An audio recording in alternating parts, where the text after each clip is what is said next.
Hey everyone, how are you? Tom McCaffrey here.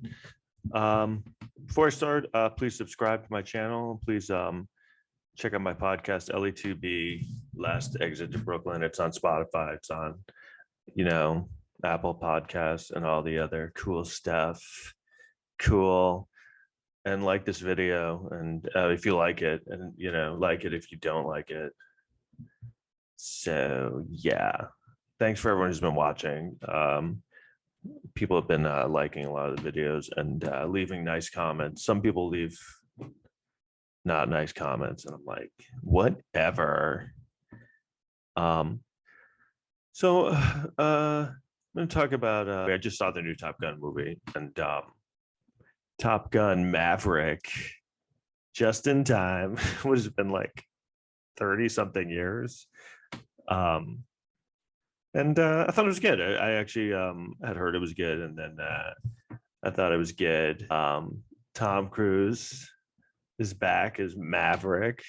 Sorry, I don't want to don't want to spoil the movie for you guys.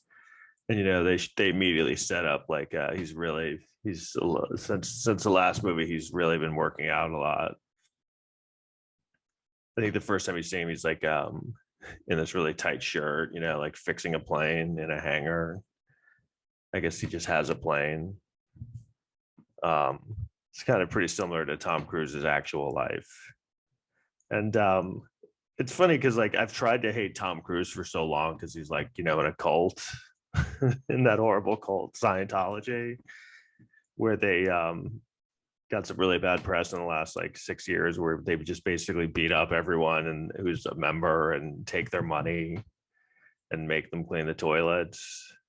Basically, Tom Cruise is like the god of the cult, so he loves it. He's like, this cult is great because like they basically give him like airplanes and his own hangar, and he's thinking, I mean, I guess it'd be cool to be in a cult if you're just the king of the cult, but the other people who are just cleaning the toilets and getting beaten up, I mean, I don't think I'd want to be. I don't understand how people get into cults. I'm going to talk about that in another video. But so anyway, so he's, I tried to hate him for so long, but when you watch this movie, you see he's like, I mean, he is like great. He's a movie star. He's a very, he has a real screen presence. I mean, there, wasn't an accident that Tom Cruise has had a great career. I remember like I was talking to someone recently, and they're like, oh, he's not that good. He sucks. I love when people are like, he sucks. Like when people hate on people and they say they suck, it's like, I can see you don't like him. You can't say he sucks. He's not good. The way he's maintained a movie star career for what 40 years, even though he's been ruined in the press like numerous times. It's funny, he survived so many of those things, like the crazy Oprah couch thing, and then the Matt Loud. That was like kind of the beginning, I think, of pop culture and the media, where you started to see the like behind the facade of celebrities when they would kind of let their guards down more, when you had more access to them. And you'd be kind of like, oh, these people are crazy. Like you didn't used to have like when I was younger in the 80s, in the 90s, it's like you never got to see the celebrities, what was going on after they left the interview shows. Just kind of like they'd come on the Tonight Show, they'd be like, hey, what's up? Yeah, oh, so tell us about the time you fed your dog. Be like, oh, it's an interesting story, Jay. So I fed my dog, and yeah, it was really funny. All right, see you later. Bye. I gotta go see the movie. And then you're like, God, he's so great. But meanwhile, you don't know anything about him beating up everyone at the cult house. Beating up everyone in the cult house. So anyway, yeah, Top Gun, it starts, he's like, fixing a plane. He looks really cool. And then he has he has pictures of him and Goose just kind of like taped up to his mirror or something. And then you didn't really explain it, but he's still kind of like a maverick. And some guys show up, and one thing about the movie, it's really vague. They don't really tell you what's going on. They just kind of give you like very general knowledge of what's happening. Like this guy's like, hey, we're doing the thing today, and the guy's coming. And he's like, what do you mean? And then like he wants us to go Mach 10. I don't know what that means.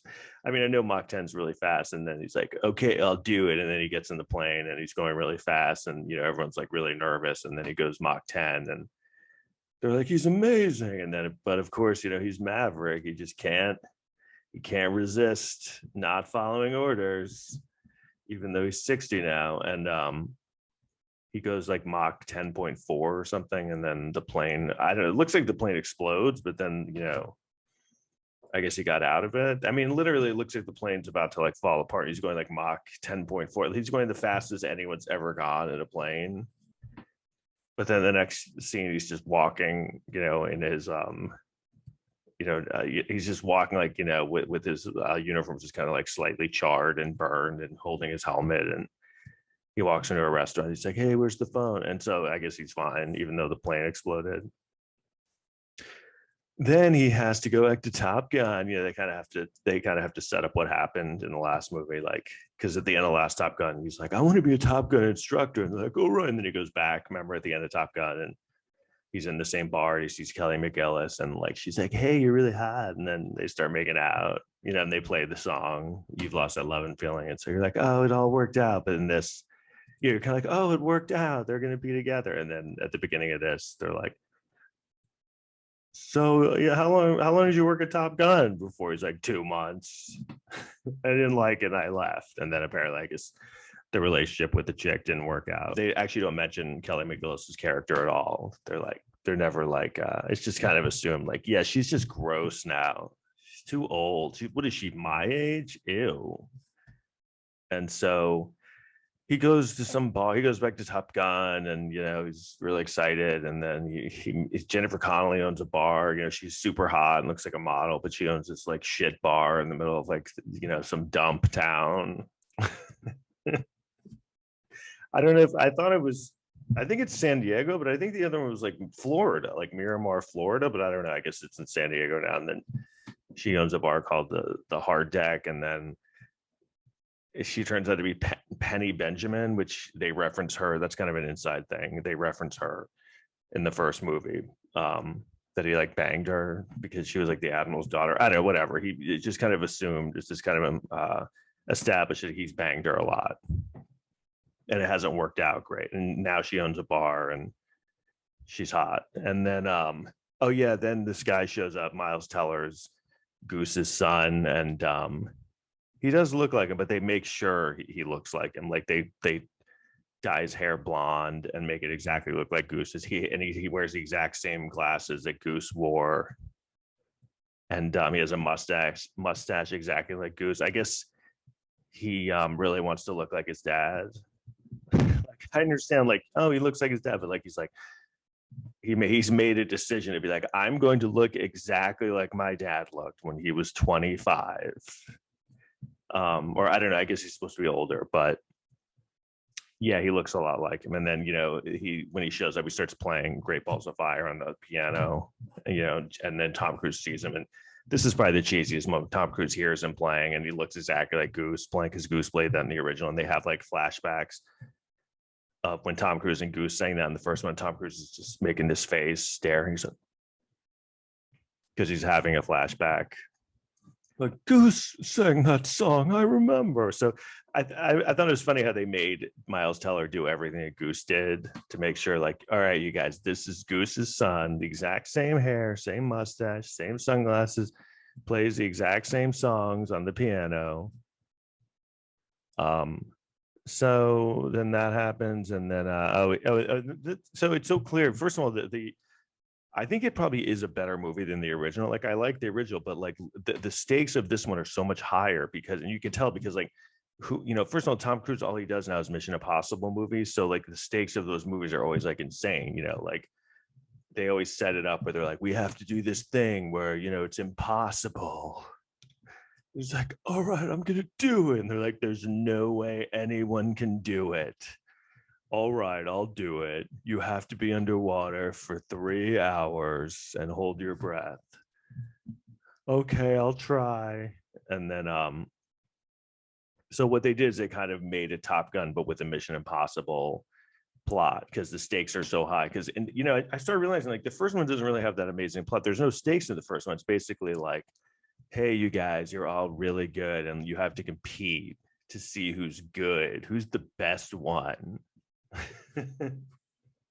Like those that like passed for a plot back then. That was like enough for a plot. You can't do that now. That wouldn't be enough for like a plot of like a big action movie. Like you couldn't be like, hey, you guys, we're gonna have this movie, and like you guys are good at flying, and then like you compete against each other, like playing, pretending that you're shooting each other, and then at the end, you know, whoever has the most points wins the thing, and you're the best, and your name goes on the wall. You know, you can't do that. That was literally the plot of Top Gun.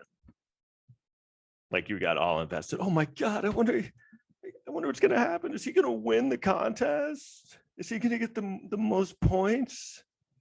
Oh no, the other guy won. Oh man, I guess Goose dies too. But I can't believe the other. First of all, like in that one, Goose dies. You know, and all they're doing is just flying around pretending to shoot each other. And this one, it's like they're like, we have a mission. And they, you know, they're really vague because they don't want to like get political. So like they don't really say who it is. They're just really vague about it. Like like, we have a mission where someone has uranium in the ground and we have to go destroy it. That's literally the explanation of the plot. They're like, all right, we only have 4 weeks to get ready, and these guys, they're all gonna go, and you have to train them. You know, even, and they're like, we hate you to Maverick. You know, like John Hamm's like a dick, I guess. He's like, he's an admiral. He's like, I hate you, and I don't want you to do this, but they made me get you to do it because Iceman wants you to do it. These are really good impressions, by the way. That's my John Hamm impression. Every impression I do is just the exact same voice. So then he's training them, and and it's also, they're like, okay, so this is the mission, and then like they set it up where it's like there's no way to do it. Like literally at the beginning of the movie, they're like, this is the mission. Tom Cruise is like, yeah, no, someone's gonna die in this. There's no way anyone can not die while doing this. You're like, okay, this is bad. And then he's training them, and you know, they all hate each other. And then that's the thing, like they're all really competitive, all the Top Gun dudes. And there's one chick to show you, because it's different now there's a chick in it because it's different, because it's 2022, so now a chick is in it too, flying. And they hate each other, you know, because they're all mean to each other. And then, you know, they're training, and then Tom Cruise is like, oh, I have to get them to like, you know, work together. So he has them play football with their shirts off, and then they all get along. That's how it works, right? When you hate someone, when you hate a bunch of people, you just take your shirts off and play football, and then you're best friends with them. So then they're like, there's no way. They're practicing the mission, you know, and they're like, you can't do it. There's no way. It's like they I don't know what it is. They have to go really fast, really low to the ground. Like literally, I'm not even kidding. It's like, you have to fly 10 feet above the ground at 150 miles per hour. And literally it's like from Star Wars. Like they're like, and then you have to drop a bomb, and it's going to go in this hole that's impossible to get it into. And then another bomb has to get dropped in after that one, and it'll explode. It's literally Star Wars. But like, except it's supposed to be in like real life. You know, Star Wars, you're like, oh, there's no way this could ever be real. It's like, yeah, we're gonna do that plot, but like it's real this time. And then they're like, yeah, and then you're gonna have, after you do the thing, you're gonna have to fly straight up, and you know, you're gonna go so fast, and the altitude's so bad or so high that you're gonna lose consciousness. So they're basically like, yeah, you're gonna lose consciousness, maybe try not to lose consciousness. And then they keep showing them, they're like, whoa. And it's like, well, what are you gonna do if you lose consciousness? That's it, you're going like 150 miles an hour. Just then there's gonna be people attacking you. So then, you know, once they get to the mission, you're like, there's no way they're gonna do it. You know, they do. It's that whole thing where but you know, I fell for it. You know, I'm like watching. I'm like, there's no way they're gonna do it. This is impossible. They're all gonna die. And then, well, I don't want to give it away, but you know, they all die at the end. That's the end of the movie. It's not a very uplifting ending. No, they do it. I don't want to ruin it, but did a good job because they made it like kind of the same but a lot different. Oh, like, and they have, you know, there's a lot of change. First of all, Jennifer Connelly is like the love interest, and you know, they're kind of like going back and forth, and obviously there's a history. And they don't have sex though. That's the one thing that's different, because like, you know, back in Top Gun, like they had like a couple of those like slow 80s sex scenes where you just kind of see their silhouettes in the shadows, and they're like undressing each other really slowly. He's kind of like unbuttoning, or one or sure, one button at a time. This is how you have sex when you're 23. You just stand there in front of her in the dark and in a silhouette and just slowly take her shirt off sensually. And in this one, they don't even, get close to having sex, because I guess I was like, who wants to see like two 60-year-olds having sex? I guess no one. So they're just like, we're not going to afford it. They don't really have that in movies now. They don't really have sex in, but like that was like a big thing in the 80s where I was listening to a podcast about that. You Must Remember This. It's a really good podcast. You should check it out. And talking about the erotic 80s and sex in the movies and how it's kind of started pushing the envelope more than they had before that. But it's gone the other way now. You don't see characters in these big action movies have sex, but they used to be common. It was like, yeah, they're gonna bone at some point. Like in Top Gun, it was like, yeah, they're gonna bone. I think they bone a couple of times. Oh, one thing I wanted to say that this was in the first one too, because remember when Goose dies. First of all, there's this part I love in the first one where Goose dies, and obviously it's really sad, and he's they take him away from Tom Cruise. He's like holding on to him in the water, and then the next shot is Tom Cruise like is in his underwear, just kind of flexing his ass. I think he's just staring in the mirror in his under. There's a lot of stuff in the first one like that where Tom Cruise is just like they're all like wearing towels or playing volleyball with no shirts on, and then this one he's just kind of in his underwear, and it looks like he's just gotten back from the crash where Goose died, and then Tom Skerritt comes in, who's Viper, and he's like, Goose is dead, and then Tom Cruise is like, I know, and then literally Tom Skerritt goes, you gotta let him go. It's like, dude, he just got back from the crash, like give him a minute. It's like, hey man, your friend, your friend is definitely dead. Come on, stop hanging on to him. What's your problem? You got to move on with your life. It's been 20 minutes. Okay, maybe give me the afternoon just to get through it. Really? It's like what that guy would not do well. Viper would not be a good grief counselor, because imagine him showing up to like an accident, and someone's crying over their dead husband. Like, oh my God. He's like, let him go already. What are you going to do? You got to move on. What are you going to hang on to this guy the rest of your life? It's time to get out there, start dating again. Come on, get in my car. All right. You're right, Viper. Jeez. Cry babies. And then I love in Top Gun, the next scene is Tom Cruise sees Meg Ryan, and she's just like sitting there sad, and Tom Cruise is doing that thing where he's trying not to cry. They do that a lot in movies where it's like a tough guy, he doesn't want to cry, and he's just doing everything he can to not cry. And he's making those not crying faces where he's like, where it's like he's just making it's like, wow, he's really showing us like how hard he's trying not to cry. He really wants to cry, but he just can't, because he's such a tough guy. He's such a maverick. He can't cry. He just has to make faces. So no crying, just him making faces like he doesn't want to cry. Okay, so I think that's it. I'm gonna do another video. But see Top Gun and see the first one, and we'll talk to you later. Thanks a lot. Bye-bye.